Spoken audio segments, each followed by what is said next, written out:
그 관객 여러분들은 중간에 편하게 퇴장하시고 또 입장하셔도 됩니다. 그래서 편한 분위기 속에서 이야기를 진행하고자 하니 좀 편하게 들어주시면 될 것 같습니다. 우선 저희 소개부터 드리고 말씀 나누도록 하겠습니다. 저는 에어를 쓰고 연출한 장욱재라고 합니다. 반갑습니다.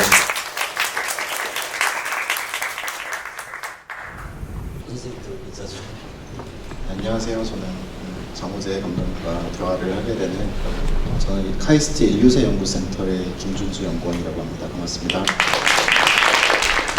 반갑습니다. 그 보통 관객과의 대화를 진행할 때는 연극 관련한 이야기, 그 다음에 만들어지는 비하인드 스토리 이런 것들을 나누는 것이 보통인데요. 이 에어 같은 경우에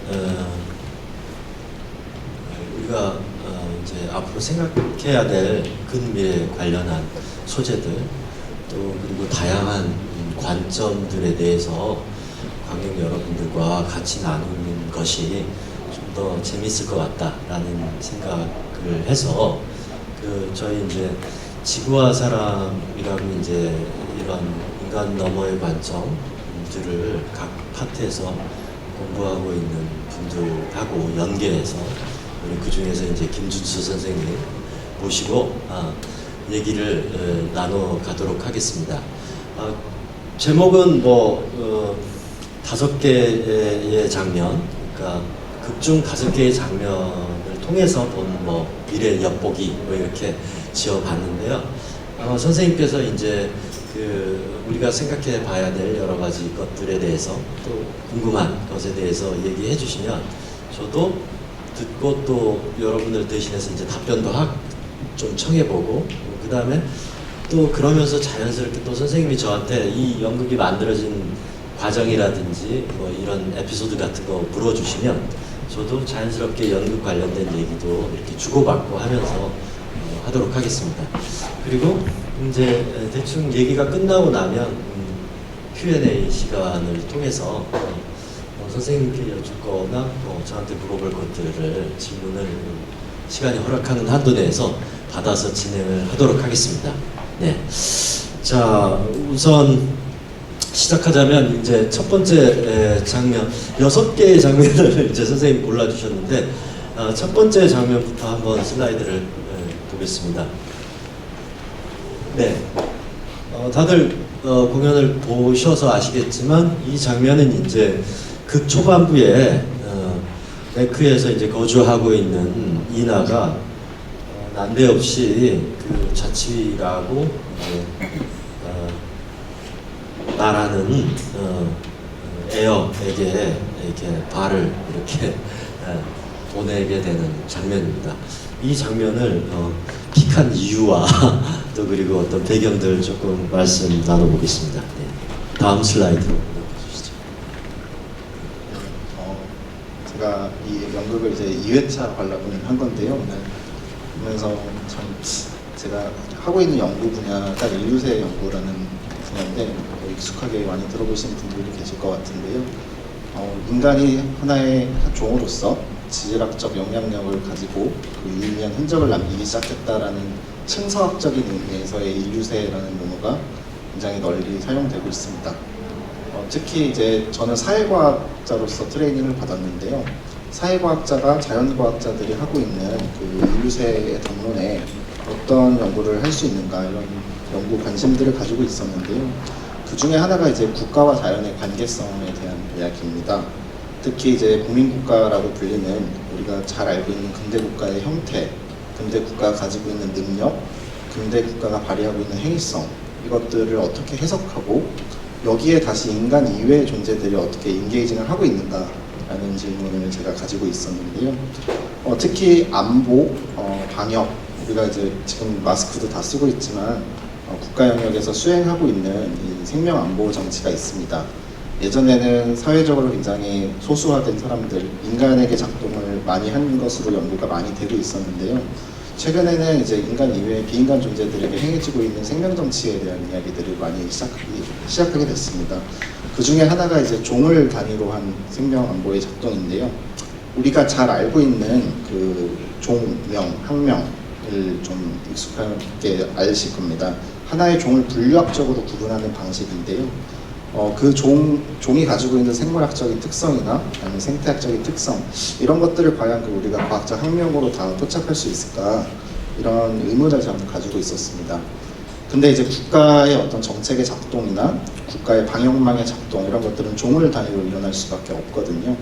그것이 이제 실제 현실에서 일어나고 있는 어떤 생명안보의 작동 방식이고 그게 가장 현실적인 방식이라서 그런 방법을 선택하고 있겠죠. 근데 이제 생명이 가지고 있는 하나의 개체 혹은 하나의 종이 가지고 있는 여러 가지 생물학적 특성들 혹은 이제 그것이 경험해왔던 어떤 환경적인 특성들 우리와 어떤 식의 관계를 맺고 왔었는지 그런 역사성들 이런 것들을 좀 더 고민해 보면은 학명으로만은 도착되기 어려운 그런 이제 특징들을 가지게 되는데요. 한 가지 사례로 제가 최근에 연구를 한 건데요. 다음 슬라이드. 이거 보여주시면은 아마 아시는 분들도 계실 거예요. 그 미국 가재, 붉은 가재라고 불리는 종인데요. 학명으로는 플라키라고 규정이 됩니다. 이게 한국에서 2019년에 생태계 교란종으로 지정이 됐습니다. 근데 이제 이 종의 역사를 좀 살펴보면은 한국에서는 이제 한 30년 전부터 이제 우리가 그 아쿠아 라이프라 그러죠. 수족관 생물입니다. 그래서 이제 굉장히 많은 형태로 개량을 해왔고 굉장히 다양한 형태로 이제 색깔을 만들어 왔습니다. 그래서 같은 종명으로 구별되는 굉장히 다른 특징들을 가지고 있는데요. 우리가 아까 앞서 극에서 봤던 바도 집 밖을 나가본 적이 잘 없는 특히 이제 네크에서만 자랐던 그런 특성을 갖고 있었죠.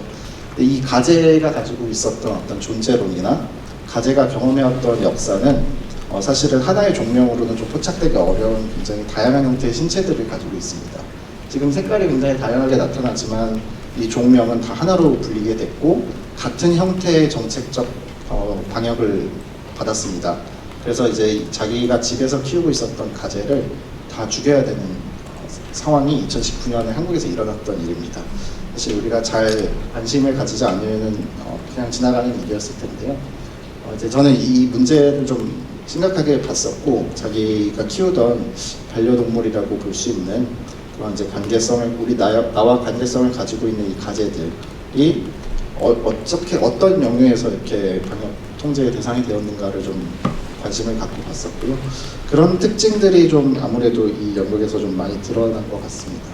근데 이제 처음에 이제 장강 감독님이 말씀해 주셨을 때 비인간을 주제로 한 연극이 만들어진다. 그래서 이게 어떻게 가능할까? 저는 이제 연극에 굉장히 문외한이고 잘 알지 못하는 영역이었기에 무대적으로 어떻게 이게 재현될 수 있을까 이런 궁금증이 굉장히 컸었는데 특히 오늘 그 발을 연기해 주셨던 황현지 배우님이 나오면서 이런 식으로 재현이 가능하구나라는 거를 좀 많이 느꼈고 특히 다양한 이 무대 장치들을 이용해서 비인간을 무대 위에서 어떤 식으로 재현될 수 있는지 이런 것들을 좀 정재 감독님께 여쭤보고 싶었고 어떤 그런 아이디어가 가능했는지 그런 거 좀 얘기를 나눴으면 좋겠습니다. 네.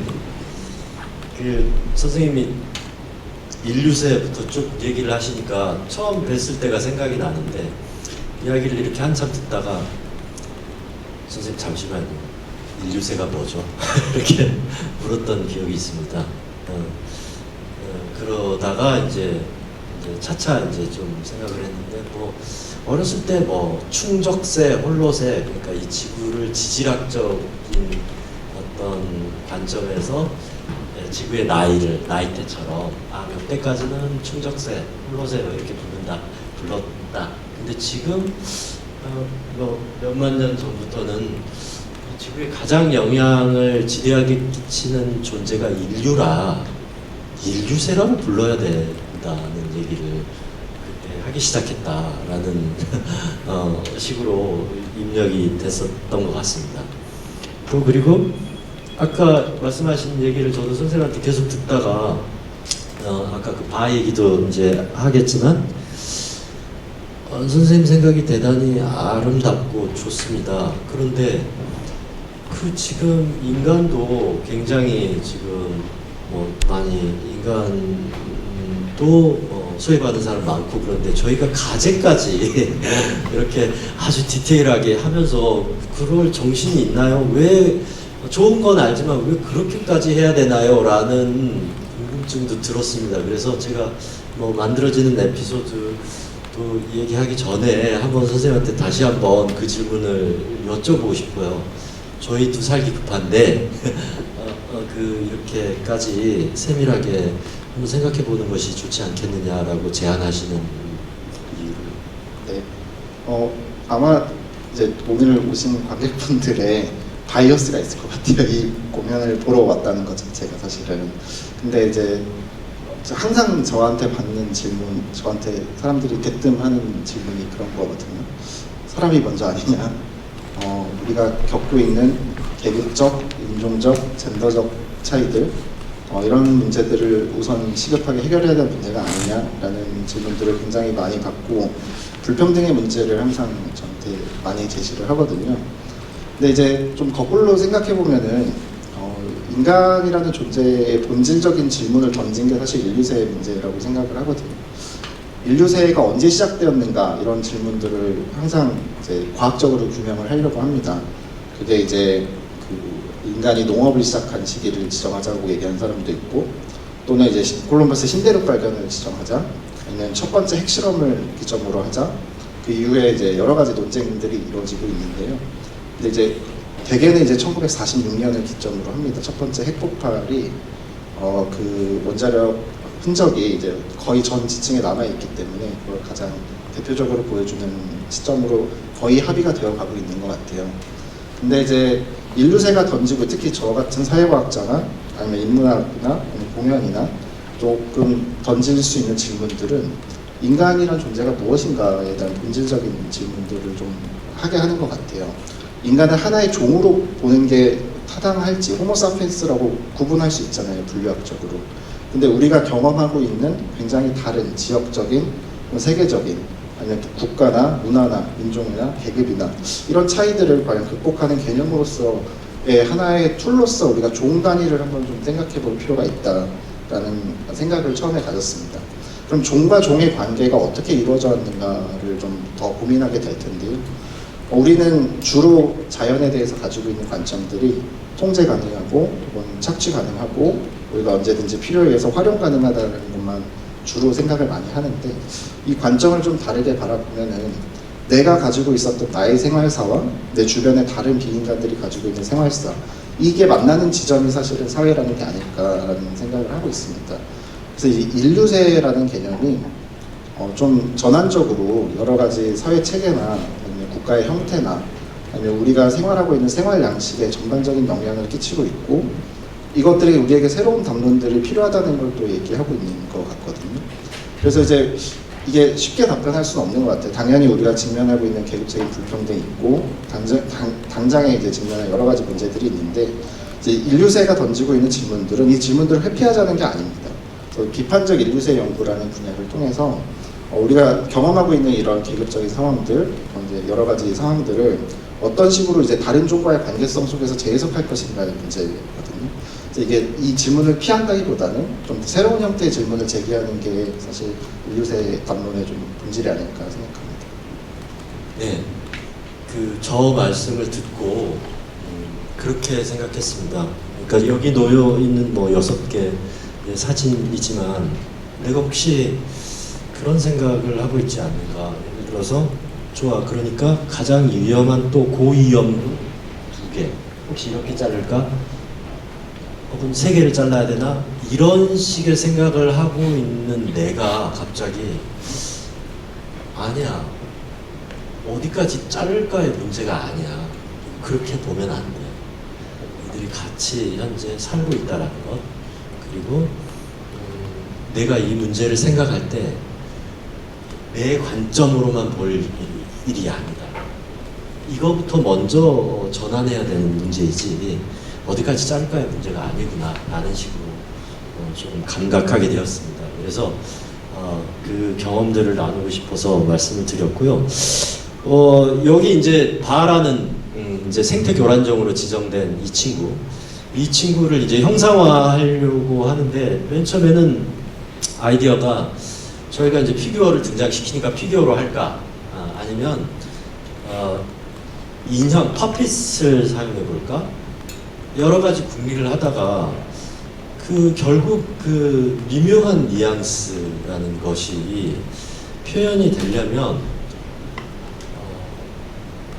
형상이 중요하다기보다 그 미묘함을 표현할 수 있는 것이 중요하다라고 해서 사람, 배우가, 황윤지 배우가 하게 되었고, 그 다음에 마스크도 이렇게 여기 정도까지 가리는 걸 썼다가 아니야.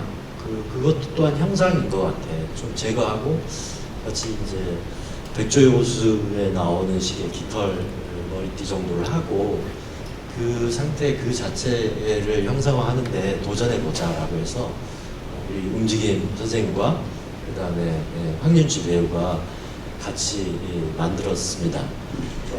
제가 이제 만들고 나서 공연이 올라가고 나서 되게 재밌는 스토리들을 배우한테 좀 듣게 됐는데 그냥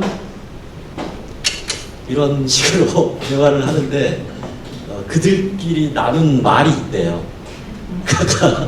저는 몰랐는데 이 장면에서 이건 이거고 저기서 이렇게 답변하는 거라고 이렇게 하는 걸 보면서 되게 배우들이 다시 한번 존경스럽기도 하고 재밌었습니다. 뭐 이렇게 첫 장면부터 아주 좀 저희가 얘기를 방대하게 시작했네요. 아마 근데 맥락 자체는 이어질 테니 두 번째 장면으로 넘어가 보겠습니다. 네, 다음. 네, 이 장면은 이제 3구역으로 이나와 수나가 이제 맨 처음 도착해서 혼자 자고 난 다음날 무서운 소리에 시달리고 난 다음날 전기가 필요해 하면서 어제 됐던 거 하면서 초소형 핵 원자로를 이제 작동시키려고 하는 장면입니다. 여기를 픽하신 이유를 말씀해 주시면 다음 장. 네, 저는 그게서 이제 공간이 크게 세 가지로 분절이 돼서 나왔죠. 국가가 있고 1구역, 그다음에 이제 네크라는 2구역에 속한 네크라는 영역이 있고, 그다음에 제3구역 미친 자연재해와 통제되지 않는 그런 아무도 도와주지 않는 곳, 그런 식으로 설정이 됐는데요. 저는 한 가지 흥미로웠던 게 이나가 이제 3구역에 오자마자 한 게 전기를 찾는 거였거든요. 그러니까 이게 우리의 삶의 양식을 좀 전형적으로 보여주는 게 아닌가라는 생각을 좀 했습니다. 삶의 양식, 모드 오브 라이프가 너무 익숙하죠. 전기 없는 삶을 상상하기 어렵고, 그다음에 이제 이게 우리가 특히나 탄소 기반의 어떤 에너지원을 계속 태우면서 살아가게 되는데, 이제 이러한 이제 극적인 설정이지만 또 이제 극적인 설정으로서 소형 원자로라는 설정을 또 하게 됐지만, 이런 모습들이 인류세 담론과도 굉장히 맞닿아 있다는 생각이 들었습니다. 왜냐하면은 우리는 이제 특히 이제 인류세를 굉장히 보수적으로 해석하는 사람들, 또 인류세 담론에 굉장히 보수적으로 인게이징하려는 과학자들은 많이 들어보신 단어일 텐데 지구공학이라는 상상력을 펼칩니다. 상상력이 아니고 실제 합니다. 지오 엔지니어링. 특히 기후를 조작할 수 있는 능력을 갖고 있고, 그다음에 이걸 바탕으로 해서 여러 가지 기후 조작이 사실은 우리 일상에서 굉장히 많이 일어나거든요. 중국에서는 이제 지역 정부 단위에서 이거를 사용할 수 있게 되고 있고, 그러는 실천 능력도 실제로 가지고 있고, 이번에도 굉장히 적극적으로 활용을 하고 있습니다. 그런 이제 지오 엔지니어링, 지구공학적인 상상력들이 보면은 굉장히 기술에 의해서 기술 만능적인 해결책처럼 제시가 될 때가 많은데요. 네, 마찬가지로 우리의 삶의 양식들을 좀 생각할 때 인류세가 던지고 있는 우리 인간의 삶의 모습이 전기 에너지에 기반한, 특히 이제 탄소 에너지를 태우면서 살아가야만 하는 그런 모습들을 좀 이 극을 통해서도 좀 보여주는 것이 아닌가라는 생각을 했습니다. 마찬가지로 이제 그런 이제 대안적인 상상력들을 통해서 지난 200년 동안 우리가 경험해요. 200년은 지구 역사에서 굉장히 짧은 역사거든요. 200년 동안 우리가 태워온 그리고 살아온 방식들, 그런 삶의 방식들을 좀 성찰하고 거기에 좀 대안적인 상상력들을 좀 더할 수 있는 계기가 되지 않을까라는 생각을 했었습니다. 네. 그러니까 어디 이제 여행을 가면 맨 처음 챙기는 게 휴대폰 충전기를 먼저 챙기게 되듯이 뭔가 여기를 답답해 벗어나 그러면은 비행기 티켓을 먼저 끊을 생각을 하는 시기 우리의 기본 전제처럼 되어 있다. 그래서 저도 이제 니나처럼 그런 생각을 하고 있는 거 아닐까라는 생각도 해보는 장면인데요. 그래서 다시 좀 여쭤봤어요. 선생님, 그러면 초소형 핵 원자로가 아니면 우리는 그래도 에너지가 있어야 되잖아요. 그럼 어떻게 해요? 라고 이렇게 다시 이제 여쭤본 적이 있었는데, 그때 선생님이 이제 그 얘기의 키워드는 탈성장이라는 관점에서 우리가 뭔가 자유로움과 이런 것들을 사유해 봐야 되지 않겠는가요? 앞서서도 계속 말씀드렸지만 정책의 행위 주체가 우리는 국가 단위인 경우가 많거든요. 근데 좀 이제 성장의 문제라든지 성장 신화에 대한 문제라든지 우리가 너무나 지금까지 당연시 해왔던, 경제는 당연히 성장해야 되고 소비는 당연히 촉진되어야 되고 에너지는 계속 써야 될 수밖에 없는 그 불가분의 그 고리들이 있잖아요. 근데 최근에 디그로스라는 담론이 좀 정책적으로도 환기를 시키고 있고, 과연 우리가 이 경제 성장 신화의 담론에 대해서 어떤 카운터를 생각해 볼 수 있을까? 특히 소비 중심의 한국의 어떤 발전주의식의 어떤 발전 전략들이 쭉 지금까지 우세해왔고 너무나 당연시 해온 경향이 있는데, 여기에 좀 대항할 수 있는, 대항까지는 아니지만 대안이 될 수 있는 새로운 담론들, 이 신화를 좀 해체하고 새롭게 구성할 수 있는 방법들이 뭐가 있을까? 또 그 복지 정책이라든지 에너지 정책에 좀 대안적인 방법들이 뭐가 있을까? 저는 이제 사회과학자로서 이제 그런 생각들을 해보면은 여러 가지 사실 작은 운동들이 있거든요.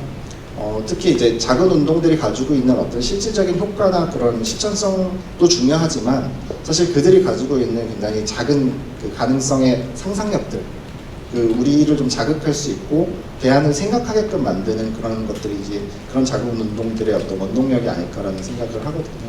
그래서 이제 그런 작은 운동들 또는 대안적인 상상력 이런 것들이 좀 모이면은 탈성장 담론도 사실 불가능한 담론은 아니거든요. 그래서 그런 담론들이 실제 우리의 정책 영역이나 우리 삶의 영역에 들어왔을 때 우리가 이걸 좀 더 자연스럽게 받아들이고 할 수 있는 역량들이 커질 게 아닐까라는 생각을 했었습니다. 저는 그 욕망,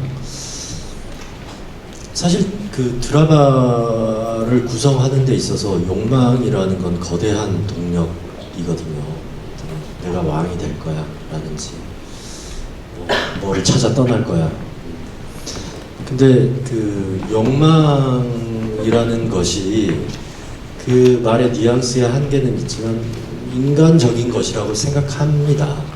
욕망을 떠나서 살 수는 없다고 생각해요. 우리가 갑자기 탈욕망할 수는 없겠죠. 근데 선생님 말씀을 들으면서 그러니까 욕망의 어떤 대상 혹은 욕망을 이루는 방식이 굳이 성장이어야 되겠는가 이런 생각을 한 거죠. 예를 들면 똑같이 욕망을 취하더라도 그런 성장 말고 다른 관점에서의 욕망 들로 우리의 방향을 좀 선해보는 게 낫지 않냐라는 생각을 선생님 말씀을 들으면서 하고 있습니다. 자, 그러면 이제 세 번째 장면으로 넘어가 볼까요? 네, 세 번째 장면입니다. 네, 이 사진을 꼽아주셨는데 이건 좀 의외였습니다. 이제 사과를 이제 처음 따먹는 장면인데 물론 재미있는 표현이긴 하지만 사과를 어떻게 실제로 등장시킬까? 아니면 안 보이는 데서 탁 떨어지게 할까? 아니면 뭐 어떻게 할까 하다가 그냥 지금 다 이렇게 하는데 그냥 직접 이렇게 1인 다역하는 배우가 나와서 하면 안 되느냐, 나무처럼. 그러다가 이제 무대 디자이너가 이제 피나 바우시의 이제 야외 공연 작품 중에 나무를 이렇게 메고 이렇게 지나가는 그런 어떤 플레이가 있었는데 그게 되게 주는 인상이 컸었거든요. 그런 것처럼 그렇게 해보면 어떨까라고 해서 이런 표현이 등장하게 되었어요. 그리고 사과도 구체적인 사과가 아니라 오브제화해서 해보자고 표현을 했는데 선생님이 연극적으로 재미있을 수는 있으나 이게 미래랑 어떤 관련이 있길래 이걸 픽하셨는지 궁금했습니다. 네, 처음에는 뭐 연극의 제목이기도 하고 사과 품종에 대한 이야기를 해야 되나 우리가 먹게 되는 어떤 그 사과를 소비하게 되는 그 얘기를 해야 되나라는 생각을 했는데요. 근데 이제 그런 얘기보다도 이 장면이 보여주고 있는 거는 사실은 진이가 알게 되는 지점이잖아요. 이나가 위험하지 않다라는 것을. 새가 먹은 사과를 먹은 사람은 위험하지 않다. 이 대사가 사실은 제 머리에 남는 대사인 것 같은데요. 우리가 나라는 존재를 좀 이해하고 근대적 자아인 나라는 존재가 어떻게 만들어져 왔는지를 좀 생각해 볼 만한 질문이 아닐까 생각했습니다. 특히 인간과 자연의 관계를 좀 살펴볼 때 우리가 마치 인간은 자연이 아닌 것처럼 생각하고 자연과는 좀 괴리되어 있고 분리되어 있는 것처럼 생각을 많이 하게 되고 쉽게 가정하게 되는데요. 그래서 우리가 사회라는 걸 얘기를 할 때 특히 인간 사회를 많이 얘기하게 됩니다. 사회는 인간 사회를 뜻하고 도시는 인간이 사는 곳이고 그래서 이제 자연이라는 것은 이미 정복되고 통제되고 분리되고 괴리된 존재로 생각을 많이 하게 되는데요. 그래서 저를 비롯해서 이제 인류세 연구를 하는 사람들은 특히 최근에 그런 단어를 쓰지 않습니다. 그래서 이제 사회 자연이라는 말을 주로 사용하게 되는데 소시오 네이처 또는 어반 네이처, 테크노 네이처라는 문화를 좀 적극적으로 활용하자라는 얘기를 하고 있습니다. 도시와 자연 분리될 수 없고 사회와 자연, 인간과 자연 분리될 수 없는 관계를 드러내는 건데요. 근데 그럼에도 불구하고 이제 우리가 이 도시라는 공간에 인간이 정주하는 공간으로서 정책도 펼치고 집도 짓고 살아가죠. 우리 주변에 좀 많이 산재되어 있는 비인간 행위자들을 좀 생각해 보면은 나라는 지금 정체성을 만들어가고 존재를 유지하고 형성하는데 사실 비인간 행위자들이 굉장히 깊게 개입을 하고 있거든요. 뭐 제이미 로리버라는 지리학자가 있는데 제이미 로리버는 자기 프로바이오틱스 라이프라는 거를 또 얘기를 합니다. 자기 장 안에 있는 미생물과의 나와의 공존 관계를 얘기를 하기도 하는데요. 그뿐만 아니라 우리 주변에 굉장히 많은 비인간 행위자들이 펼쳐져 있습니다. 우리 눈에 보이지 않을 뿐. 이 비인간 행위자들이 우리에게 언제든지 그 새로운 관계 맺기를 요구할 수 있거든요. 그게 어떤 방식이 될지는 이번에 우리가 수도권 침수 상태를 봤었고 지금 코로나 상태가 그렇고 또 이제 우리 여러 이제 은닉되어 있는 도시에 은닉되어 있는 비인간 행위자들이 그 존재를 드러낼 때 과연 우리가 이걸 어떻게 받아들이고 이해할 것인지를 좀 평소에 고민해볼 필요가 있지 않나라는 생각을 했었습니다. 그래서 마치 자연이 인간의 손 안에서 통제되고 조형 가능하고 우리가 만들어왔다라는 그 착각, 그런 착각을 깨는 장면이 아닐까 생각했습니다. 이 새가 먹던 사과를 먹은 사람은 안전하다. 사과 주스라도 드시길 바랍니다. 그런 이제 국가나 또 사회 영역들이 단순히 인간들의 어떤 행위성의 집합이 아니고 인간과 비인간의 관계성 속에서 만들어져 왔다는 가정 속에서 좀 우리 주변에서 일어나는 현상들을 새롭게 좀 조명해 볼 수 있는 장면이 아니었나 생각됩니다. 네, 선생님 그 도시가 그러니까 사실은 자연이 정복된 공간으로 도시를 한 번도 생각해 본 적이 없는데 생각해 보니 그렇네. 나한테 도시가 모기가 덥고 좀 쾌적하고 그 말은 바꿔 얘기하면 자연이 정복된 공간처럼 느꼈다는 것도 되게 흥미롭고 코로나 마스크 언제 벗지? 좀 이거 좀 빨리 물러갔으면 좋겠다라는 생각만 하고 있는데 선생님이 비인간 특히 이제 바이러스라는 존재가 나에게 우리 이대로 살 수는 없어 새로운 관계 맺기를 하자는 신호다라고 말을 하면서 와 이게 좀 이렇게 이 문제를 생각하면 제가 지금 겪고 있는 답답함은 완전히 다른 방식으로 바라볼 수 있겠구나 라는 생각을 했습니다. 그래서 그게 이제 선생님 말씀하시는 인간과 자연이 이제 같이 공존한다라는 이 관점이 서서히 내 일상 안에도 들어오고 있고 들어와야 되는 거 아닐까라는 생각을 하게 됐습니다. 새가 먹던 사과를 먹는 사람이란 표현에 대해서 그 우리 드라마투르비 선생님은 이 표현이 뭐 새가 먹던 사과를 먹었다고 그걸 그렇게 의미를 부여하나라고 생각할 수 있는데 극적 맥락을 봤을 때 진이가 그거를 이렇게 중요하게 생각하는 이유는 저 사람은 새와 소통하려고 하는 자세가 있구나라고 판단을 하게 된 것인 것 같아요. 그래서 뭔가 새와 소통하려고 하는 자세를 가진 사람은 위험하지 않아 라는 식의 해석을 했다라고 드라마투르기님이 짚어주셔서 저 또한 그 의미를 문학적인 걸 넘어서서 조금 이렇게 바라볼 수 있었던 장면입니다. 바램은 관객 여러분들이 어떻게 보셨을지 모르겠지만 한 번 더 이제 바람이 크게 불고 나무가 지나가는 장면이 조금 아름다웠으면 좋겠다라는 희망이 있었어요. 그러니까 인간과 자연이 하나의 표현으로 이렇게 오직 연극에서만 볼 수 있는 표현으로 이렇게 형상화되는 것이 우리의 방법 아닐까라는 생각을 해봤습니다. 네 번째 장면으로 넘어가겠습니다. 네, 이 장면은 이제 이나와 진이가 이 구역 국가 안으로 들어가서 이제 시위를 하는 장면입니다.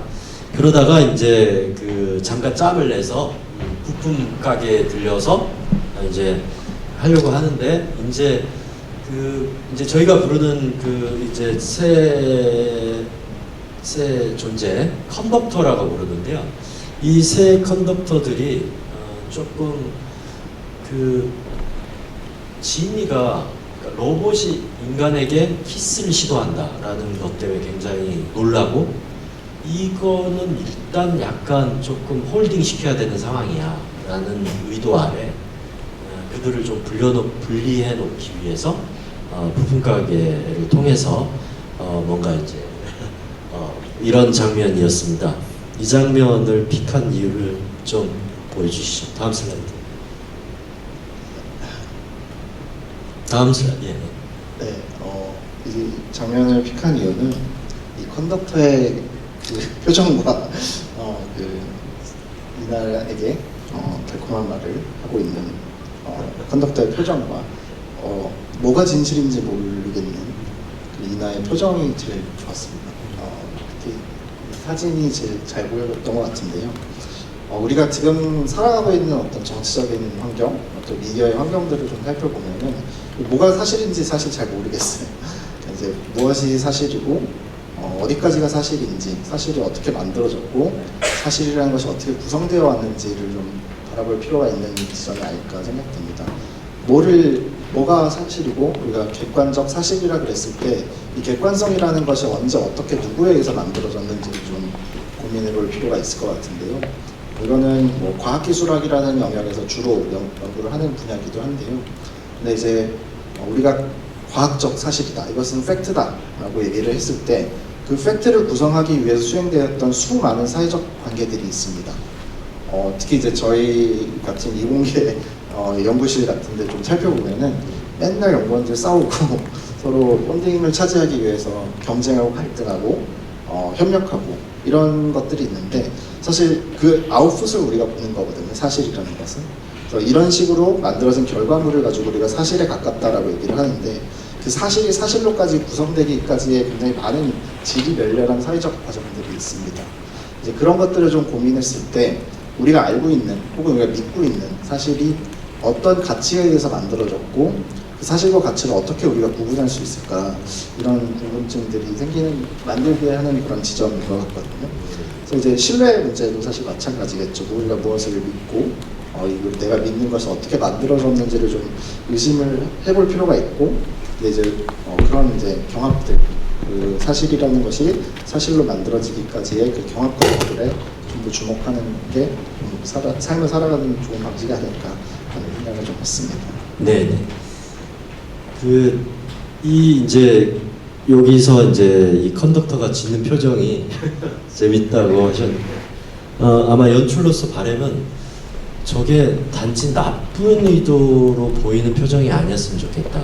근데 약간 유혹적인, 그러니까 메피스토펠레스처럼 보이길 희망했던 것이죠. 그랬던 이유는 아까 선생님이 말씀한 이유랑 같습니다. 그러니까 그 탈진실, 그러니까 작가로서 지금 현재 동시대를 뭔가 포착하기 위해서 과거에는 분명한 의미의 진실들을 추구하는 경향이 있었는데 지금은 어디까지가 사실이고 어디까지가 진실인가라는 것들이 혼재돼 버리는 상황들을 느끼면서 되게 힘든 시기가 있었는데요.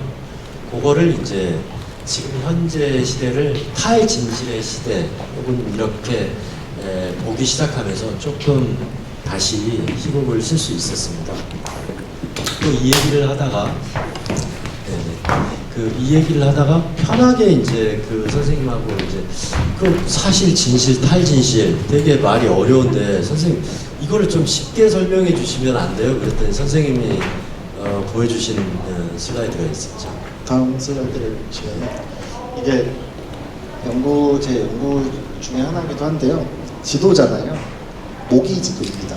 모기 도시 애리조나 지역의 모기를 매핑을 한 겁니다.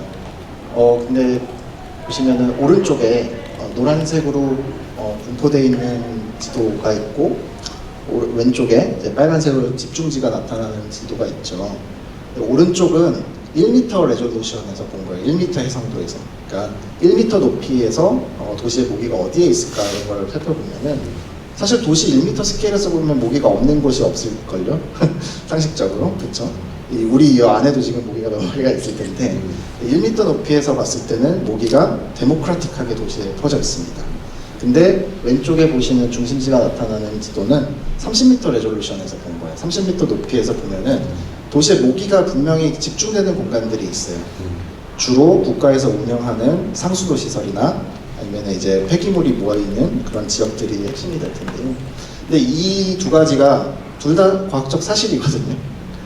당연히 같은 데이터를 활용했고 레졸루션만 다르게 해서 이제 어디에 나타나는가를 본 건데요. 근데 재밌는 실험까지 했습니다. 국가는 어느 지도를 채택하길 바랄까요? 당연히 민주적으로 퍼진 모기 지도를 채택하길 바라겠죠. 봐봐, 도시의 전체 모기가 다 있어. 모기에 의해서 질병이 퍼지는 거는 도시의 모든 사람들이 다 같이 책임을 져야 되는 거야. 근데 시민들은 왼쪽 지도를 채택하고 싶어 하겠죠. 이것 봐, 모기가 특정 구역에 모여. 근데 이 모이는 구역을 국가가 관리해야 되는 기관에 모여. 이렇게 보면은 둘 다 사실이잖아요. 과학적 사실. 근데 누가 어떤 지도를 채택하고 싶어 하느냐, 또는 누구의 힘에 의해서 어떤 지도가 과학적 사실로 인정되느냐, 이 문제는 사실 이제 쉽게 표현하면은 가치의 문제가 대입될 수밖에 없다는 겁니다. 결국에는 우리가 둘 다 객관적이고 과학적이고, 모기는 1m 높이에서 보면 어디에나 다 있고 30m 높이에서 보면은 특정 시설에 모이게 되는데, 이 문제를 누구에게 책임을 물릴 것인가, 누가 이제 공중 방역에, 도시의 공중 방역에 책임 소재가 있는가, 이런 문제를 따질 때 있어서 어떤 우리가 사실이라는 것을 채택할 것인가의 문제를 질문할 수밖에 없습니다. 마찬가지로 이제 여러 가지 이제 저는 환경 정책 관련 연구를 하다 보면은 이런 현상들 너무 많이 쉽게 마주하게 됩니다. 용역 보고서 같은 걸 보면은 항상 누군가의 이익을 대변하는 과학적 보고서들이 쏟아져 나오거든요.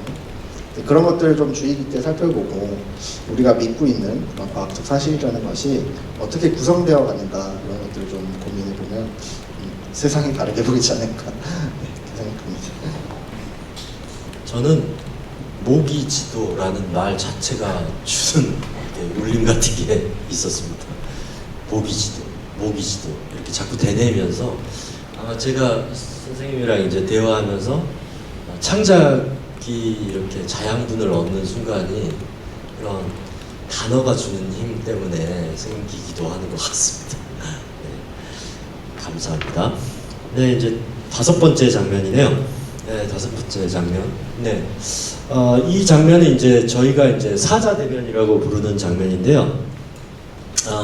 다시 이제 이나를 만나기 위해서 온 리언과 모처럼 다시 모인 세 명의 인물과 그 다음에 그 사이에 꽂아놓은 보릿자루처럼 가만히 앉아있는 지니가 있는 장면인데 어떤 다음 장 네. 저는 이 지니가 어떤 것인가에 대한 과학자 리언과 논쟁을 좀 살펴볼 필요가 있다고 생각하는데요. 우리가 딱 자연을 바라보는 가장 대표적인 두 가지 관점을 드러내는 것이 아닌가라는 생각을 했습니다. 과학자들은 본인들이 굉장히 합리적인 존재라고 믿고 정말 그렇게 믿습니다. 그리고 이제 자신들이 대안이라는 생각을 굉장히 많이 하고 오만하거든요. 근데 이제 자연을 바라보는 관점이 크게는 자원하죠. 사실은 어떻게 활용할 것인가, 어떻게 이거를 통제해서 가공해서 활용 가능한 형태로 만들 것인가 라는 하나의 어떤 자원화의 관점이 있고, 반대로 이제 반대 관점에서는 하나의 운동 전략으로서 많이 활용이 되는 관점이긴 한데요. 낭만화 전략입니다. 자연을 굉장히 추상적인 존재로 만들고 낭만적인 접근을 통해서 그것이 가지고 있는 이미지라든지 또 감각이라든지 이런 것들을 활용해서 하나의 생태적 운동 전략으로서 많이 활용하기도 합니다. 이 두 가지 관점이 사실은 굉장히 주된 관점이라고 보면 좋을 것 같습니다. 가장 지배적인 관점이고, 이 둘은 항상 충돌을 만들어 왔고, 환경운동의 역사를 보면은 항상 자원하냐 보존이냐 이 두 가지 논쟁을 가지고서 이루어져 왔는데요. 저는 이 비인간 연구가 가지고 있는 좀 이점, 새로운 관점이라는 것은 이 제3의 길을 좀 생각해보는 좀 대안적인 관점을 바라보자는 게 핵심인데요. 우리가 기존의 어떤 환경 파괴의 서사라든지 오염의 서사라든지 회복과 복원의 서사, 이 두 가지의 대립점으로만 볼 수 없는 현상들이 인류세 자연이라는 걸 통해서 드러납니다. 우리가 겪어보지 못했던 여러 가지 새로운 생태나 새로운 자연 현상이 일어나거든요. 좀 다음 슬라이드에서 보여지는 것이 이것도 이제 좀 들어보신 분들도 계실 것 같아요. 경기도 이천에 있는 죽당천이라는 하천이거든요. 근데 여기가 이제 한 기업이 그러니까 폐수인데 온폐수예요. 뜨거운 폐수. 이 폐수를 내보내는 하천입니다. 그러니까 제가 여기서 현장 연구를 했었는데 다음 장 해주시죠. 뜨거운 물이 나옵니다. 뜨거운 물이 나와서 이게 이제 겨울철에는 수증기가 막 일어나겠죠. 보통 이제 29도에서 30도까지 1년 내내 연중 이 수조 온도가 유지가 됩니다. 이 하천 온도가. 근데 이제 보시면 이제 다음 장 보여주십시오. 네, 여기서 제가 관찰했던 거는 그 구피라는 관상어를 아실 겁니다. 아마 우리가 흔히들 많이 키우는 물고기인데요. 열대 물고기입니다. 이 구피천이라고 불리게 된 이유가 있겠죠. 이 죽당천이 구피가 누가 유기를 시작한 물고기에서 시작해서 지금 벌써 5년째 굉장히 큰 번성을 하고 있습니다. 파퓰레이션이 굉장히 많이 늘어나고 있고, 저는 이제 이 물고기들을 좀 관찰을 하고 있는데요. 근데 이제 이 물고기들을 보면은 우리가 원종, 특히 이제 유전학적으로는 F1 품종이라고 그러는데, 우리가 먹은 사과도 사실 F1 품종이거든요. 그러니까 최적의 상태, 우리 입맛에 제일 맞는 사과를 만들고, 관상어도 우리가 보기에 가장 미학적으로 예쁘다고 선택하는 그 최종 형태가 F1 품종이라고 그래요. 근데 이 F1 품종이 F2, F3로 가면은 점점 이 세대를 거치면서 이 유전적 특성들이 떨어지거든요. 원종 형태로 돌아가거든요. 그래서 근데 이제 우리가 항상 피크를 찍었을 때 상품화를 하거든요. 그 유전학을 바탕으로 한 프로덕트들을. 근데 이제 구피천의 구피를 이제 제가 한 3년 정도 관찰을 했는데, 점점 그 구피의 원형 형태로 돌아가고 있더라고요. 이게 그 안에서 자기네들끼리 교배를 하고, 그다음에 이제 그 2세대, 3세대가 나오면서 계속해서 새로운 형태의 원래 이제 F1 품종에서 점점 이제 원형질로 돌아가는 형태를 보이고 있습니다. 그 다음 장을 보여주시면은, 그런데 이제 구피천의 온도가 높고 관상어나 열대어가 살기 좋다는 소문이 나면서 온갖 열대어 쓰레기통이 됐어요. 사람들이 막 갖다 유기하기 시작한 거거든요. 이거 이제 국립생태원에서 한번 현장 조사를 나가서 어떤 어종들이 살고 있는지 실제로 채취한 어종이 있고요. 보면은 굉장히 다양한 한국 자연에는 살아가지 않는 그런 물고기들이 하천에 자리를 잡았습니다. 그러면은 우리가 이런 현상들을 어떻게 봐야 될 것인가? 그러면은 지역의 환경단체에서는 쉽게 얘기를 합니다. 당연히 리셋해야 된다. 뜨거운 물을 잠깐이라도 끊어서 공장과 협의를 해서 끊어서 원래 형태로 돌아가야 된다. 그럼 여기에 자리 잡은 물고기들은 당연히 온도가 내려가니까 다 죽을 것이다. 그러면은 원래 형태로 돌아갈 것이다. 근데 이제 반대로 그 기업 입장에서는 또 새로운 담론들을 만들어내더라고요. 이게 이제 송사리과거든요. 한국 그 물고기로 치면 이 송사리과 물고기를 잡기 위해서 붕어가 또 올라왔어요. 이 붕어를 잡기 위해서 수달이 올라왔어요. 그래서 이제 그 수달이 올라올 정도로 우리가 회복했다라는 서사를 그 기업에서 전면에 내세우고 있고, 환경단체에서는 없애자, 클리어해야 된다라는 담론을 하고 있습니다. 근데 이제 저는 이 두 가지 관점이죠. 이게 보존이냐, 뭐 훼손이냐, 이 서사로만은 볼 수 없는 생태라고 저는 생각을 하거든요. 인간이 유기를 시작했고, 인간이 배출한 뜨거운 물이고, 인간에 의해서 자리 잡은 생태계고, 이것이 5년 이상 유지가 되고 있고, 이 존재를 우리가 어떻게 해석하고 어떻게 바라봐야 되는가, 생태계 교란 문제로 볼 것이냐, 아니면 토종 생태계를 복원해야 될 것인가, 이 두 가지 충돌, 이런 관점으로만 얘기가 되는 게 좀 아쉽습니다. 아쉽고, 이 인류새 자연이라는 게 이런 형태의 생태계들이 굉장히 많이 일어나거든요. 그걸 우리가 학문적으로도 이머전트 에콜로지라고 불러요. 드러나고 새롭게 떠오르고 있는 생태계들이 굉장히 많거든요. 이제 그런 모습들, 인간과 자연의 관계성이 변해가서 새롭게 등장하는 그 관계성의 지형들, 이런 경관들을 좀 어떻게 분석하고 어떻게 사유할지를 좀 고민하게 만드는 지점이 아닐까 생각했습니다. 일단 선생님 얘기 들으면서 이 장면에서 구피천? 나도 한번 가봐야겠다는 생각을 했습니다. 정말 그렇게 구피가 많아? 라고 하면서 그런 생각을 했습니다.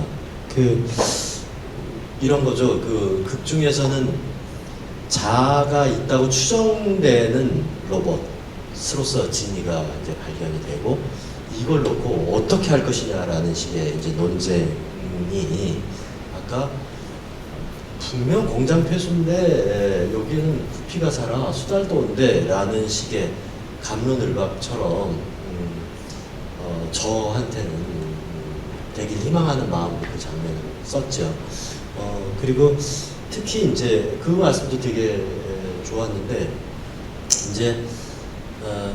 이제 과학자 리어는 어떤 목적을 위주로 하는 생각을 한다고 하면, 그렇다면 이나가 얘기하는 것은 뭔가 그럴듯하지만 사실 이게 낭만적인 생각이다라고 객관적으로 탁 얘기해 주시는 부분이 이렇게 탁 작가로서 섬찟하면서도 되게 이게 꼭 필요한 깨달음이거든요. 무슨 뜻이냐면, 보통 이제 극작수를 초반에 이제 하는 경우에는 극중 인물의 관객들을 어떻게든 몰입시키기 위해서 프로타고니스트화하죠. 그러다 보면 어느 순간 굉장히 빠지기 쉬운 오류들이 생기고, 이제 그런 것들을 조금 지양하기 위해서 저 같은 경우에는 이 구도를 조금 해체하고 다양한 구도를 잡아서 그것의 순서도를 이렇게 극적으로 제시하는 편인데, 그렇게 되면 약간 그래서 무슨 말을 하겠다는 거야, 누구를 따라가야 되는 거야 라는 관객들의 어떤 이제 원망도 듣긴 합니다.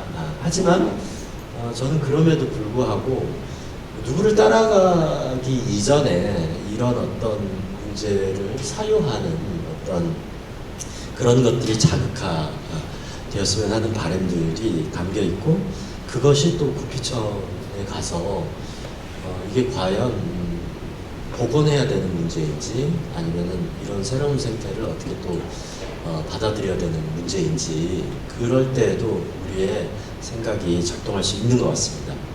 자, 벌써 마지막 장면이 됐네요. 마지막 장면입니다. 네, 이 장면은 이제 그 후반부에 이제 바가 갑자기 2년 동안 떨어져 있다가 갑자기 이제 말을 안 하다가 말을 하기 시작한다. 그래서 다들 놀래고 있다. 이 장면인데요. 네, 말씀해 해주시죠. 다음. 저는 이 극에서 이번 이 장우재 감독님의 작품에서 그 언어가 주고 있는 힘에 대해서 자꾸 생각을 해보게 됐습니다. 저는 비인간과 인간의 관계를 연구를 하면서 그런 질문들을 항상 많이 받거든요. 그래서 대변하자는 거냐, 비인간들을. 이제 정말 동물권 운동을 열심히 하시는 분들은 그래서 어떤 식의 정책적 접근을 내놓을 것이냐 이런 질문들을 던지는데, 이런 질문들에 지금 지구와 사람에서 굉장히 열심히 인게이징을 하고 있고 이제 그런 작업들이 굉장히 중요하다는 것도 알고 있습니다. 근데 이제 이 장면을 통해서 제가 하고 싶었던 얘기는 생태학적 리트러시라는 게, 그러니까 읽고 쓸 수 있는 능력이거든요. 리트러시가. 근데 생태학적 능력이라는 걸 우리가 가지지 않으면은 사실은 앞서 봤던 모기지도도 그렇지만 우리가 주변에 어떤 비인간 행위자들과 같이 살고 있는지 전혀 인지를 못하거든요. 이게 관계성을 깨우친다라고 했을 때 어떤 것이 나에게 어떤 정동을 줘서 영향을 줘서 이런 것들이 내가 이 존재와의 관계성을 이해하게 되는가, 이런 것들을 좀 생각을 해보면은 평소에 우리가 그 생태학적 리트러시들을 좀 키우고, 근데 이 키운다는 게 인간의 언어는 쉽잖아요. 사실 그 담론화 될 수 있고 언어화 될 수 있고 또 시각화도 될 수 있는데, 이 감각들을 빼고 촉각이나 후각이나 어떤 느낌이나 어떤 불쾌한 감정일 수도 있고 혹은 유쾌한 감정일 수도 있고 좋은 냄새일 수도 있고 이제 역한 냄새일 수도 있는데요. 이런 감각들이 저는 사실 비인간 행위자들이 뿜어내고 있는 어떤 하나의 행위성이자 하나의 담론이자 하나의 기호인 것 같거든요. 우리가 그거를 캐치하고 이 존재들이 나랑 같은 공간을 지금 사유하고 있고 같은 시공간을 나누고 있구나라는 걸 좀 이해했을 때, 그럼 나와 이 비인간 행위자가 가지고 있는 역사성은 뭐지? 언제 우리가 마주쳤었지? 어떤 삶을 살아왔지? 나의 생활사와 얘네들의 생활사는 어떻게 겹치지? 혹은 안 겹치지? 이런 질문들을 할 수 있는 시작점이라고 생각을 합니다. 마찬가지로 이 바라는 존재가 극 초반에 이제 굉장히 열심히 말을 하죠. 표현을 하고 하다가 이제 그 중간에 말이 사라졌다가 존재가 다시 이제 등장했을 때 말을 하지 않았다. 침묵이 가지고 있는 의미에 대해서도 굉장히 많은 그걸 통해서 얘기가 나왔었던 것 같은데요. 근데 이제 저는 바가 가지고 있는 행위성, 그리고 비인간 행위자가 가지고 있는 행위성이 사실 나를 향하고 있다는 생각보다도 그가 뿜어내고 있는, 혹은 이제 그 비인간 행위자가 뿜어내고 있는 행위성을 내가 포착할 수 있는 능력을 갖추는 게 중요하다라는 생각을 합니다. 그래서 이거를 우리가 그 비인간 연구에서는 정동적 주체화라는 얘기를 하거든요. Affective Subjectivity라고 얘기를 하는데, 주체화를 하는 겁니다. 서로가 서로에게. 그러니까 이제 너가 누구고 내가 누구냐의 문제를 떠나서 이 존재가 나에게 어펙트를 함으로써 내가 만들어지고 이걸 느낀 나로서 이것도 달라지는 거거든요. 비인간 행위자도. 그러면은 바가 말을 함으로써 진화도 달라지고 인화도 달라지고 다 행위자들이 다 행위가 바뀌는 순간이고, 또 마찬가지로 바도 바뀌는 순간이거든요. 그 이제 서로가 서로에게 주고받고 있는 이 정동적 주체성이라는 것들을 좀 고민을 해봤을 때, 또 우리가 할 수 있는 것은 어떤 감각을 우리가 평소에 일깨우고 살 것인가의 질문이라고 생각을 합니다. 마찬가지로 인간과 비인간, 혹은 국가와 사회, 국가와 자연, 이 하이픈, 중간에 하이픈을 넣는데 이 하이픈이 가지고 있는 의미가 굉장히 크다고 생각을 해요. 인간이 중요하냐, 비인간이 중요하냐, 이 두 가지 문제를 떠나서 이 관계를 만들어내는 이 하이픈의 성격이 무엇인가, 이 어떤 우리가 성격에 의해서 서로가 서로를 만들어갔는가라는 그 하이픈의 성격에 대해서 좀 고민을 해보면은 우리가 그 정동적 주체화라는 개념을 좀 더 쉽게 다가갈 수 있지 않을까 생각을 해봤습니다. 네.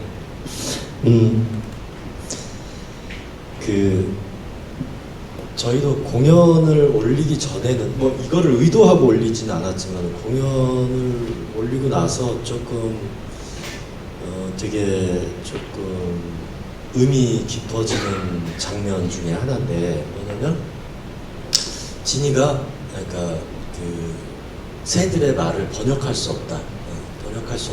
그들의 말로만 할 수 있다라는 그것이 너무 통쾌하다. 왜냐면 우리가 보통 이렇게 극화하다 보면 새가 말을 하죠. 근데 이게 사실 인간의 언어로 포착될 수 있는 거야? 혹은 그걸 포착하는 것이 옳은 표현이야? 라는 한계 지점에 대해서 늘 비인간을 연극으로 끌어들일 때 걸렸던 부분인데, 그런 부분이 오히려 이렇게 언어를 통한 소통은 아니야 라고 이렇게 딱 선언하는 느낌이 들어서 통쾌했고, 그런 의미에서 그 부분이 되게 크게 다가왔다라는 반응, 또 창작진들의 어떤 그 뭐랄까, 이게 되게 도약할 수 없는 어떤 지점 같다라고 이제 얘기를 했던 부분이 있습니다. 그거를 제 식으로 해석해 보면, 왜 저기 이제 김수영의 풀 하면 이제 저희는 자연스럽게 그걸 메타포처럼 이렇게 감각하잖아요. 그런데 지금은 메타포로서, 언어로서 풀에 기대는 게 아니라 실제 풀과 어떤 정동을 느껴보는 것, 이것이 예술 안으로 들어올 수 있다. 그러니까 언어로서의 예술이 아니라 실제 이 감각, 이런 것들이 예술적 어떤 매개나 어떤 그 재료가 될 수 있겠다라는 생각 때문에 대단히 좀 설레는 일이기도 합니다. 그러면서 최근에 이제 많아진 이제 과감한 전시들, 혹은 기획들이 사실은 그 부분을 향하고 있는 거구나. 그래서 자꾸 이렇게 되고 있구나라고 해서, 그런 것을 난해하다고만 생각하지 말고 말 그대로 제 정동이 이렇게 다른 감각으로 이렇게 작동하기 희망하면서 저도 대단히 중요하게 생각했습니다. 네, 말씀하신 대로 제일 좋았던 거는 진이가 정말 능숙하게 번역했으면 그 바의 말을 정말 능숙하게 나 삐졌어 뭐 이렇게 번역을 했으면은 하나의 의인어가 아니었을까. 그냥 인간의 형상을 그냥 표현하고 선생님 말씀하셨던 의인어의 목적이 아니라 좀 이제 바 있는 그대로의 모습과 그거를 인간의 언어로 옮길 수 없는 그 한계가 사실 가지고 있는 힘이 있었다고 저는 느꼈거든요.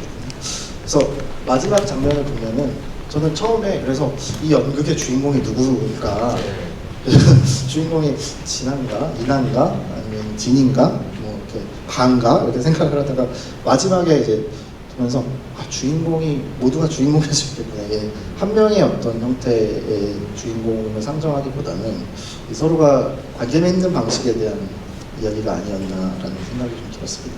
그래서 저는 연극의 한 문외한으로서 주인공이 누굴까라는 걸 자꾸 생각하면서 보게 됐는데, 혹시 그런 의도를 가지셨는지 한번 궁금했습니다. 예, 조금 그런 의도는 갖고 있습니다. 아까 그 드라마를 짤 때 그런 식의 구조가 좋지 않을까라고 생각하고 있습니다. 그 말씀하시니까 이제 진이가 똑똑한 거는 이런 거 같아요. 진이가 그 말을 번역도 못하는 애를 어디다 써가 아니라,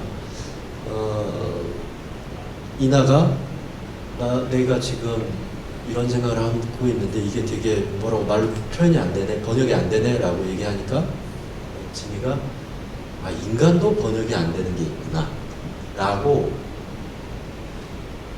그렇게 소통을 시작한다는 점이 이게 조금 매력적이다라고 생각했어요. 그러니까 나도 이렇게 뭔가 번역해 줄 수 없고 너도 번역해 줄 수 없는 것으로 우리는 하나구나, 어떻게 보면 우리는 그거에서부터 출발이구나라는 표현이 그랬던 것 같습니다.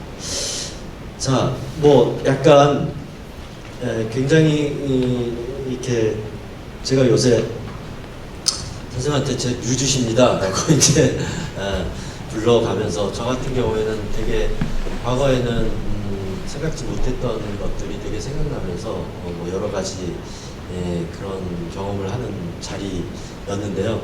우리 관객 여러분들은 어떠셨는지 궁금합니다. 그래서 지금 이렇게 소중하게 들어주셔서 고마운데, 마이크를 객석으로 전할 수는 없다고 하니 그냥 앉은 자리에서 저희한테 질문해 주실 게 있으시면 저희가 거기에 답을 하도록 하겠습니다. 선생님, 그 연구원 선생님께는 모기지도 너무 재밌게 봤는데요. 그 모기지도 이건 그냥 간단하게 궁금한 거여서 모기지도 오른쪽에서 해상도 높게 그 해상도를 낮췄을 때는 새빨간 부분이 왼쪽에서는 아예 그 아무런 표시도 안 돼 있던데 그게 왜 그런지 궁금하기도 하고 그 해상도라는 게 사실 우리가 이런 얘기할 때 더 섬세해져야 한다, 더 많이 감각해야 한다, 더 디테일하게 봐야 된다 이런 얘기를 하는데 사실 그 모기지도는 디테일하게 보는 게 마냥 최선은 아닐 수도 있다라는 생각이 들어서 좀 재밌었던 얘기였던 것 같아요. 정책 결정을 연구하시다 보면 어떤 해상도를 정하는 게 사실은 가장 중요한 것 같기도 해서 거기에 대한 연구원님의 생각을 좀 듣고 싶기도 하고요. 그다음에 연출가님께는 그 연극을 보면서 자의식이라는 게 그게 굉장히 중요한 요소로 쓰이는 게 인상적이어서요. 왜 보통 자의식이 없어야지 인간은 그래야지 되지 않나라는 데 극중에서 새로운 것들을 만들어내는 지니가 자의식을 가지고 있다라는 거, 그리고 그 지니가 동물의 말을 알아들을 수 있으면서 동시에 자의식을 가지고 있다는 게 어떤 선택이셨는지 궁금해서 그걸 여쭤보고 싶어요. 선생님. 네. 지도 문제는 최근에 이제 비인간을 도시에서 매핑하려는 시도들이 굉장히 많이 있습니다. 작품의 형태로 드러나는 경우도 많이 본 것 같고요, 최근에. 이제 연구를 하는 입장에서는 지도가 당연히 그 객관성의 투사가 아니다는 전제를 가질 필요가 있거든요. 이제 우리가 뭐 지도를 표현하는 여러 가지 방식들이 있고 기법들이 있습니다. 그 기법에 따라서 형태가 굉장히 다른 형태로 나타날 수도 있거든요. 그래서 이제 그 레졸루션 조절의 문제는 당연히 아까 말씀하신 대로 여러 가지 형태가 있을 수 있어요. 이 조건값들을 계속 변경시켜 볼 수 있거든요. 그러니까 이게 실제로 계측을 한 지도가 아니라 그 모기 시뮬레이션을 돌린 지도예요. 지금 보여드린 지도는 모기가 살 수 있는 서식 환경 상태를 다 세팅을 하거든요. 그래서 이런 것들을 이제 어떤 형태에 놨을 때 어느 지역에 모기 집중도가 나타나는지를 보는 연구고, 주로 이런 방식들이 실제로 비인간들을 도시에서 포착할 때 많이 활용이 됩니다. 실제 이제 야외 조사를 나가서 이제 계측을 하고 파퓰레이션을 측정하는 연구도 있고, 거기에 이제 더해서 이런 식의 이제 조건값들을 매겨서 환경 조건, 서식 조건값들을 매겨서 만드는 지도들이 있는데요. 근데 지도의 형태가 굉장히 무수히 많을 수 있습니다. 어떤 레졸루션에서 특히 뭐 그 숲에 사는 모기인지 아니면 물에 더 친화적인 모기 종에 따라서 또 다르게 나타나고요. 그래서 이런 것들을 이제 설정하는 거는 당연히 그 인간의 의지가 개입될 수밖에 없습니다. 아까 말씀드렸다시피 그 우리나라 환경 영향 평가를 비롯해서 여러 가지 그 과학 조사 보고서들이 나옵니다. 특정 사업을 시행할 때 그럼 그 시행 주체들이 각각 과학 용역 그 의뢰를 해요. 다. 그러면 이제 자기가 원하는 입맛에 맞는 조건들을 고르고 골라서 원하는 결과를 만들어내는 게 굉장히 많거든요. 최근에 뭐 그런 일들이 많죠. 그래서 무엇이 이제 사실인지는 크게 중요해지지 않는 거예요. 특히 오늘 외래종 얘기가 많이 나왔으니까 외래종 관련된 조사를 할 때 이거는 아까 붉은 가재 얘기를 잠깐 했지만 붉은 가재는 외래종이고 어떤 균을 옮길 수 있기 때문에 굉장히 위험해. 그러면은 우리는 뭐가 위험한지를 연구하자. 그래서 위험한 걸 연구를 해요. 어떤 게 위험한지, 어떤 위험이 있고 국내 생태계에 어떤 영향을 끼칠 수 있을지 이런 위험성만 연구를 하는 보고서가 나오거든요. 그러면 그 정책에 굉장히 강력한 과학적 정당성을 제공해 주는 거죠. 이런 위험들이 있으니까 지정해야겠다. 그리고 근거가 만들어졌네. 정책으로 이행하자. 이런 절차가 사실 보편적인 방식 중에 하나거든요. 그래서 방향은 정해져 있고 여기에 이제 따르는 근거들을 채우는 역할로서의 과학이 좀 도구적으로 활용되는 측면이 있습니다. 물론 아닌 경우도 있고요. 이제 그런 이제 어떤 과학 지식의 어떤 구성의 정치적 과정들 이런 것들을 좀 우리가 주의 깊게 살펴봐야지 뭐가 팩트일지 누구에게 팩트일지 그런 것들을 좀 사유하게 되는 것이 아닐까.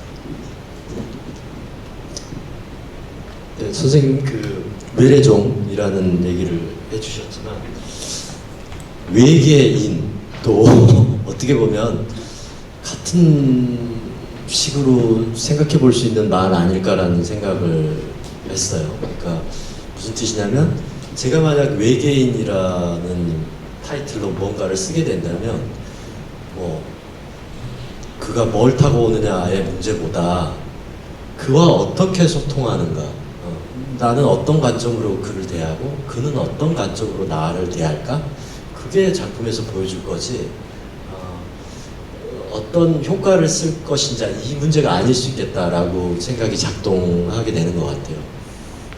아까 말씀해 주신 자아에 대한 것도 마찬가지였던 것 같아요.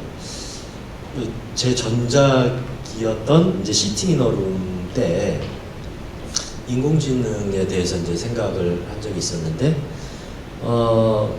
제가 몇 년 전에 자꾸 이제 인간의 이야기를 쓰면 쓸수록 인간의 어떤 실존적인 모습 때문에 되게 많이 쓸수록 약간 피폐해지는 게 있었고, 그때 당시 하필 이제 이런 인공지능을 이제 리서치하게 되면서 만약에 인공지능이 발달을 해서 사랑이라는 걸 할 수 있을까? 라는 질문을 모 박사님한테, 정재승 박사님한테 이제 물어봤더니 정재승 박사님이 이렇게 얘기를 하시더라고요. 그게 소위 말하면 자의식이라는 게 생겼다라고 볼 수 있을 텐데요. 자의식에는 뭐 좀 나눠보면 거기에 뭐 감정 뭐 이런 것들을 넣을 수 있는데, 제가 지금 답변 드릴 수 있는 건 그 자의식을 아직은 만들 수 없습니다 라고 얘기를 하더라고요. 왜냐하면 우리 인간이 현재 이런 의식, 이게 어떻게 탄생하는지 어떻게 만들어지는지를 아직 규명하지 못하고 있기 때문에 그걸 그렇게 만들 수는 없습니다. 단 이렇게는 할 수 있습니다. 그 자의식을 갖고 있는 것처럼 로봇을 만들 수는 있다. 무슨 뜻이냐면 인간이 제가 진심으로 날 사랑한다고 느끼는 것과 프로그래밍 된 것의 차이로 구별할 수 없을 정도까지는 만들 수 있다 라는 얘기를 했고, 그것이 대단히 흥미로웠습니다. 그래서 진이라는 인물을 생각하게 됐고 이야기를 쓰기 시작했는데, 그걸 쓰다 보니 의외로 재밌는 종착역을 좀 하게 됐는데, 나는 왜 인공지능 로봇이 자의식, 사랑을 할 수 있을까? 이런 질문을 했지. 혹시 내가 이 사랑이라는 감각을 잃어버린 거 아닐까? 그래서 이런 질문을 하고 있는 거 아닐까? 라는 생각을 하게 됐고, 그렇다면 이 이야기는 로봇이 사랑을 할 수 있을까라는 질문에서 시작해서 다시 여기 인간 혹은 내가 온전한 의미로 다시 사랑이라는 감각을 복원할 수 있을까? 할 수 있을까? 라는 질문으로 끝나는 이야기가 되지 않을까? 라고 생각해서 이런 식의 배치가 된 것 같습니다. 네. 생각보다 시간이 좀 많이 진행이 돼서 혹시 또 질문이 있으시면 한 분만 더 받고, 없으시면 또 다음번에 뵙도록 하겠습니다. 우선 제가 이제 다음에 하려고 하는 작품은 선생님의 이제 붉은 가재에 관련된 논문인데, 그것을 보고 붉은 가재라는 제목으로 작품을 해보고 싶다라고 해서 이제 선생님하고 같이 이제 얘기 나누면서 진행하려고 하는데요. 광고입니다. 하나의 종이 폐기될 때, 뭔가 사라질 때, 그것과 관련된 혹은 아주 멀리 있어서 관련돼 있다고 부를 수도 없지만, 나도 어떤 한 세계가 변화하는 거 아닐까? 라는 식의 생각을 해보고, 그래서 붉은 가재라는 타이틀로, 붉은 가재는 이제 실제로 계속 폐기를 해야 되는 상황이죠. 지금 이걸 폐기할 때마다 나는 내 기억 혹은 내 생각이 어떤 부분이 뒤바뀌는가, 이걸 경치시켜보자 라는 식으로 작업을 해보고 싶어서 그걸 준비 중입니다. 네. 그러면 오늘 자리 끝까지 해주시고 이렇게 귀하게 말씀 나눠주셔서 오늘 감사합니다. 또 여러분들 찾아뵙도록 하겠습니다. 고생하셨습니다. 고생하셨습니다.